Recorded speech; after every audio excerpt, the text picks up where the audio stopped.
This is Agriculture Today. I'm Samantha Bennett with the K-State Radio Network. We start with a preview of a series of meetings for the 74th Annual Kansas Income Tax Institute. It begins next week, and K-State and Washburn University School of Law professor Roger McEowen and K-State agricultural economist Rich Llewelyn preview what attendees can expect this year from the event. Also ahead, K-State row crop plant pathologist Rodrigo Onofre shares that now is the time to be sending in samples to evaluate fields for soybean cyst nematodes. He shares that this is the last year for Kansans to receive free testing and that SCN has only continued to spread in recent years. We end with this week's Beef Cattle Institute's Ask the Experts, where K-State experts Brad White, Phillip Lancaster, and Scott Fritz answer a listener's question on grazing alfalfa. That and more is coming up ahead on Agriculture Today.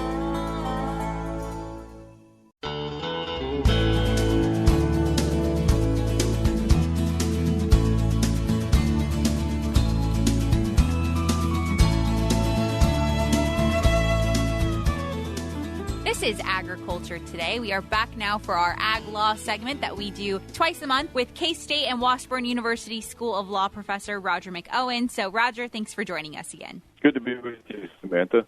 Absolutely. And we also have with us in studio joining us, we have Rich Llewelyn. He is a K-State agricultural economist. So, Rich, thanks for joining us. Glad to be here. Thanks. Absolutely. So today I have both of you joining in on the conversation because we're talking about the 74th Annual Kansas Income Tax Institute. And, Roger, we've talked about this before, but you really wanted to go more in depth in terms of what is really going to be covered at this event. Yeah, we're approaching rapidly, and these are schools that have been around for, as you indicated, quite some time. And we've got a lot of developments to talk about this year. Practitioners have finished just an absolutely harrowing tax season. It, frankly, has been very difficult.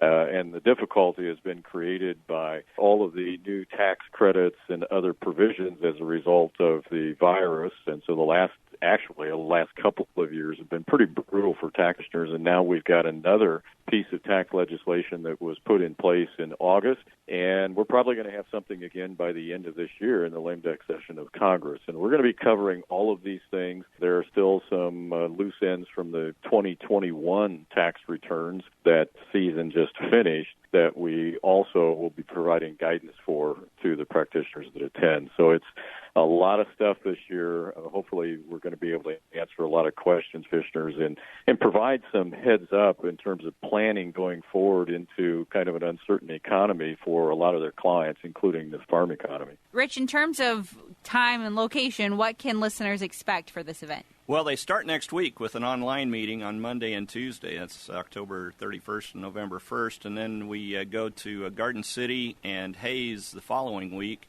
Then Lawrence right before Thanksgiving and Salina right after Thanksgiving. Then a couple more in-person meetings in Wichita and Pittsburgh.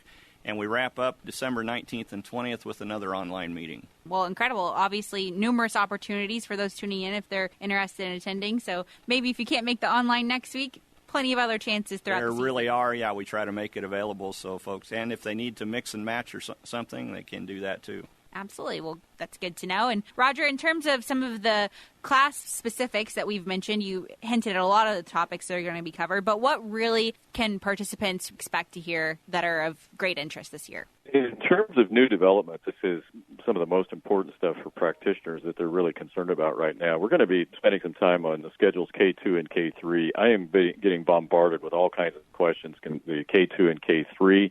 We're going to go through the bill that was signed into law in August that creates a whole bunch of new credits, explain the credits, how they've changed, how some have been renamed, repositioned in the code, which is incredibly confusing for tax preparers, provide an update on the CARES Act, and get into digital assets. Seeing more and more people get into cryptocurrency. IRS is getting more engaged with respect to cryptocurrency transactions in terms of potential audits of those. And we're going to get into an update with respect to the research and development tax credit, and then kind of go through the expiring provisions, the provisions that have been renewed, how long they've been renewed for, and what's up at the end of this year, and will those be reauthorized. So we'll start out day one at each location with those new developments, and then we'll get into some individual taxpayer issues. And the individual taxpayer issues will get into things concerning dependency. When can you claim a child? When can you claim an adult family member? What are the formulas for that? And there are specific ways that the code works in terms of being able to claim an individual in the family as a dependent.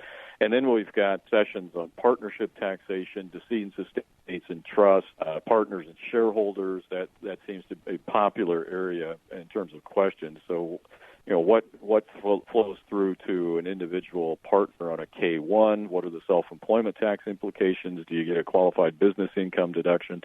And then, of course, we're going to get into ag issues, thorough discussion out west, and on online one, the first online event, we're going to split ag into over each day. So half out on day one, half out on day two, and that'll be Paul Nefer and myself that'll cover that topic. And then we've got a chapter that we'll spend about an hour on, and that is tax issues associated with retired persons. It's called elder issues, but it's basically one for the tax issues for individuals that are entering into retirement. How do you factor in Social Security? What are the tax issues that older people have to deal with and older clients? Because the issues do change when you retire from your business or you sell your business to someone else. And then, of course, we're going to cover small business issues. We'll spend time on IRS-specific issues. And then rulings and cases. We'll give an update as to what's been hot in the tax court, what's going on with IRS. And then, of course, kind of right after lunch at each session, including the online events, as well as the in-person events, we'll have an hour from the State Department of Revenue. And there have been a lot of changes since we did the schools last year, a lot of legislative changes. This is a year, if you're a Kansas tax practitioner, you want to hear this update because this is very relevant. Roger, good to know for sure in terms of those looking to register for this event. And there's opportunities with this program that many may not really realize, and it's continued learning opportunities, right, Rich? It is. For tax professionals, we have quite a bit of different opportunities for CPAs and accountants. We have 16 hours of credit. We also offer 16 hours for attorneys who are dealing with taxes. The CFP Board of Standards offers 15 hours. That's certified financial planners, as well as some credit for the Kansas Real Estate Commission, 6 elective hours. The IRS Enrolled Agent Program and other tax return preparers can also receive 15 hours of credit. So it's quite a bit. Both online and the in-person meetings offer that. Absolutely. Great opportunity for sure to get those credits in. What should those that are looking to register or hoping to register, what really is that process like? They can look at our agmanager.info website on the events, and it's at the top there. And there's registration links and also information with the brochure. They can also email me, rvl@ksu.edu, and can get them the information as well. Absolutely. And in terms of logistics, we've mentioned that the days are outlined in terms of what the speakers and things are going to look like. But in terms of other events going on, what can those attending expect? For those attending, it starts at 8 o'clock in the morning. We'll have lunch and then go till just after 4 in the afternoon. So it's a full 8 hours of instruction, 8 hours of credit each day, and going through the topics that Roger discussed. And Roger, in terms of people that might come with some questions, is there going to be an opportunity for some Q&A to go on as well? Well, there always is. Do that on the fly during the presentation. We don't reserve time for that. People are always welcome to ask questions during the presentation. And I might add, Samantha, that after we're all done with the schools on December 16, I will provide 2 hours of tax ethics for practitioners. If you attend the tax schools, you get a break on the price with respect to that. A little bit higher price if you didn't attend the K-State tax schools. I do that through the law school. That will be on site at the law school on December 16. It'll also be live broadcast online. So registration for that, even though it's associated kind of with the tax schools, registration for that is through the law school. That contact information is indicated on the K-State tax school brochure.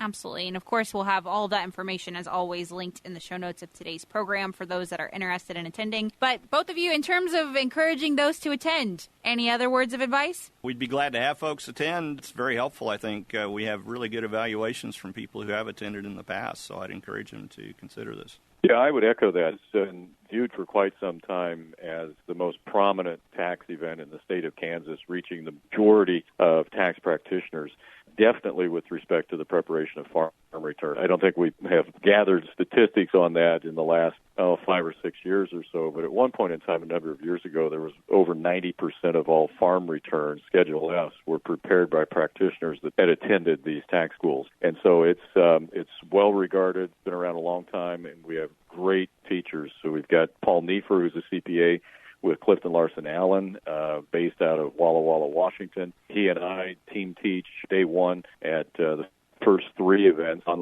first online one, and then the 2 schools out west. And then myself and Kathy Murphy, and Kathy is a retired IRS agent who has her own tax practice in St. Louis, very highly regarded, an excellent speaker. I've done programs with her in the past, other areas in the country. And then day one on the other 5 locations where Paul is not presenting is Morse, who's a professor at Creighton Law School. And Ed, this is his second year around, and he had really good reviews last year. Ed is a tremendous tax professor. He's a lawyer as well as a CPA. So I think this is some of the best tax instruction, professional tax instruction that people can find. Absolutely. Well, you guys heard it here first. Definitely an event you're not going to want to miss out on if this is in your wheelhouse of information that you're looking for and knowledge you're looking to acquire. So, like I mentioned, all the links for this event will be in the show notes of today's program, which again can be found on agtoday.net. But Roger, Rich, thank you so much for joining me today. Thanks for having us. Thank you, Samantha. Once again, that was Roger McEowen. He is our K-State and Washburn University School of Law professor, as well as Rich Llewelyn, our K-State agricultural economist, covering this year's upcoming 74th Annual Kansas Income Tax Institute. We'll be back with more ahead on Agriculture Today.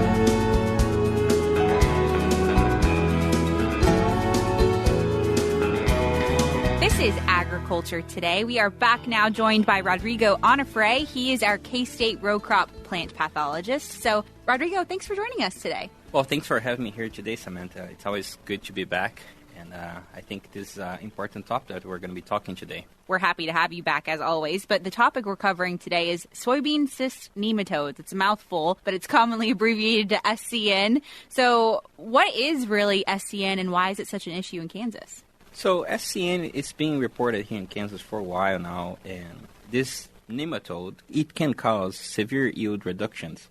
And the main challenge with SCN is just that it's really hard to tell when you're out there in the field if you have or not in your soybean field. So if you're harvesting now and you're looking to that yield monitor and you're seeing like areas where you expect to have more yields than you're harvesting now, it could potentially be this nematode that's just dragging that yield or robbing away from you. So it's not apparent to see above ground while things are growing, but when you're going through harvesting, as a lot of folks have been lately, you kind of start to see the effects of it, right? Yes, that's right. Under severe levels, right, high levels of SCN in your field, you might have even see 40 bushels yield reduction here in Kansas. However, the typical, or what we're going to be seeing in the majority of the fields, it's that 1, 2, 3, 5 bushels reduction by this nematode.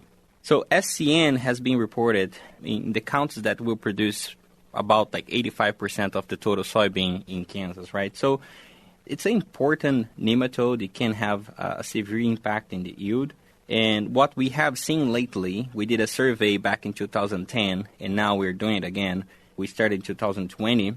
Is that the nematode population, the SCN population, it's kind of expanding towards west. As soybeans growing more and more west, we're seeing this nematode being found in newer counties. So the counties that were reported before in the eastern part, they're still there, right? However, the high levels, the high numbers that we have been found lately, it's more in that central, north-central area so far. So we're hoping to kind of prevent the spreading and obviously mitigate the issues that we already have across the state. But right now really is a good time to be checking for these in your field, right? Yes, that's right. And we say that it's after harvest is the optimal time because you can really get into those fields and do like a composite sample. Like you're sampling for your fertility test and getting ready for the 2023 soybean season, just split that sample in half and send it half to the fertility lab and half to the diagnostic lab here at K-State, the plant diagnostic lab. So sampling for SCN, you're going to be sampling from 0 to 6 inch, and you can start by field, right? So if you sample like about 20 cores, mix them well, we need about 2 cups of soil to the plant diagnostic lab. So, like you mentioned, killing 2 birds with 1 stone here. You could send half of that sample that you collect to you all at the plant diagnostic lab, but then also send the other half to be checked for soil testing. So, a great opportunity. And this year really is the best year to go ahead and get this done because it's the last year of this grant that you guys have for free diagnostic testing in Kansas, right? So this project, the SCN free sampling, right? It's a grant that was funded through the United Soybean Board. And through that, we have been able to bump our numbers here in the diagnostic lab, and a lot of growers have sent us samples. However, there's still very low numbers in the total number of samples. And what we have seen so far this year is the prevalence, the number of positive samples that we have received in comparison with 2010, it has been increased in this past decade, right? So if you haven't taking the time to sample your field, now it's definitely a good time. Don't wait that ground to get frozen. Collect your sample and send it to us. Absolutely. And, of course, testing isn't ending completely. You're not going to stop offering testing at the lab. It's going to continue. It just won't be free anymore for Kansans. But in terms of sampling, what is some of the best advice you can give producers when they're collecting samples? What should they really be doing? Well, it's like a fertility test, right? So you just need a probe or a sharpshooter spade. You're going to be collecting about 10 to 20 cores across your field, put it in a bucket, mix them very well, and make sure to label that bag when you're sending to us, right? And we just need about 2 cups of soil for the sample for the testing here at K-State. In terms of some important reminders, I know that getting it to the lab, producers may want to overnight it. That might be their best mailing it in. That's right. So cyst nematodes are live organisms, right? We need to be a little bit more careful, although the temperatures right now are not too harsh as it was in the summer. Sending to us as quick as possible, it's always the best to preserve the quality of that sample. And one thing that I want to mention here is that management for SCN starts with sampling. There's no way that we can manage to SCN without knowing what are the numbers in your fields, right? So start sampling and take the test, right? Let's beat this pass that we have in the field and make sure that you take advantage of this free SCN testing program that we're currently offering here at K-State.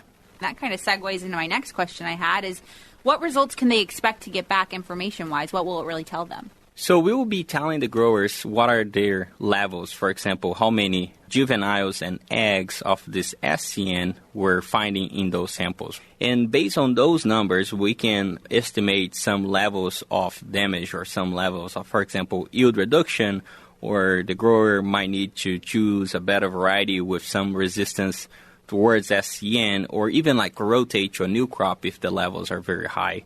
And we have seen numbers, let's say, above 5,000, which is quite high. It came into the lab a few weeks ago, that our current recommendation would be just rotating to a new crop and thinking about better varieties for that specific field. So as I mentioned, SCN management start with sampling and make sure that you know the numbers in that field. Important for sure, and some management tips as well, depending on what your levels are, of course. If producers are tuning in, they're thinking, oh, this is a major issue for me. I probably need to send in some samples. Where can they find more information in terms of where to send the samples and things like that? So here at the K-State Plant Pathology Diagnostic Lab, you can ship it to us directly, or you can always contact your local K-State Extension office, right? Those guys out there, they're really good, and they will walk through this process with you, and they'll make sure that your sample gets to us as soon as possible. You recently wrote an Agronomy e-update article about this topic exactly, so maybe that's a good reference point for producers too? That's right. Make sure to check our latest Agronomy e-update, where we talk about more on those sampling details for SCN. Absolutely. Well, Rodrigo, I can't thank you enough for your time today, and we'll have your e-update, of course, linked in the show notes of today's program, which can be found on agtoday.net. An easy clickable link there for you producers tuning in and if you're looking for more information. But thank you so much, Rodrigo, for your time. Thank you. Absolutely. Once again, that was Rodrigo Onofre. He is our K-State row crop plant pathologist, talking about soybean cyst nematodes and the importance of sampling and how to do so. Before we cut to a short break, some fun pumpkin facts from the USDA's Newsline with Rod Bain. Looking for songs about pumpkins or jack-o'-lanterns, you enter a vast wasteland. About the best that I could dig up was this. Jack-o'-lantern, shining bright, perched on the porch on Halloween night. Oh, note the lush and large musical arrangement. Drive you crazy. So, my search for pumpkin songs, a total bust. However, if you instead are looking for some facts and figures about pumpkins, there is a place that is chock full of information. It's a special web page produced by the U.S. Department of Agriculture's Economic Research Service. We update it every year for fall. The vast majority of pumpkins are produced for the fall holidays. That's Greg Astol, research economist in charge of that webpage, and we'll tell you the easiest way to get to it in a moment. First, Greg, why a webpage devoted to pumpkins? Pumpkins are a very popular fall crop. They comprise a large amount of agricultural production, and everybody's excited about pumpkins in the fall. So, to test our knowledge about pumpkins, it's quiz time! Thank you. Yes, I'll ask the questions, and we'll let both of our listeners have a chance to answer, and then, Greg, you will supposedly have the answers to give us, right? Okay. Okay, here we go. Question number 1. Approximately how many pounds of pumpkins are grown in this country every year? Multiple choice question. Is it 1 million, 500,000, 1 billion, or 2 billion pounds? No fair peeking at the web page. Is it 1 million pounds of pumpkins, 500,000, 1 billion, or 2 billion pounds? Greg, the answer, please. In the United States, we produce about 2 billion pounds of pumpkins a year. Very good. Next question. What state's the biggest producer of pumpkins in this country? That ought to be easy. You only have 50 possible choices to choose from there. Well, Greg, what's the answer? Biggest pumpkin production state? Illinois is the top state by weight, acreage, and yield. Yes, Illinois does grow well over a quarter of all the pumpkins produced in this country. But those pumpkins are predominantly for the processing market. They're going to food. Other top states like California, Indiana, and Texas are predominantly growing for the decorative market. The pumpkin webpage also has information on retail prices for pumpkins, and just as we are paying more for most things, it looks to be true this year for pumpkins as well. The week of October 15th, the average national price per pumpkin, $4.79. Last year, the price was $4.09. That's an increase of 17%. 17% higher. That's on average, subject to change. Now, if you'd like to find out more about pumpkins, amaze your friends with facts and figures, easiest way to find the webpage, just go online, search USDA pumpkin page. USDA pumpkin page. This is Gary. Oh no, not that thing again. I gotta go. Gary Crawford reporting for the U.S. Department of Agriculture. Please make it stop. Thank you. Once again, that was Rod Bain with some fun pumpkin facts from the USDA's Newsline. We'll be back with more ahead on Agriculture Today.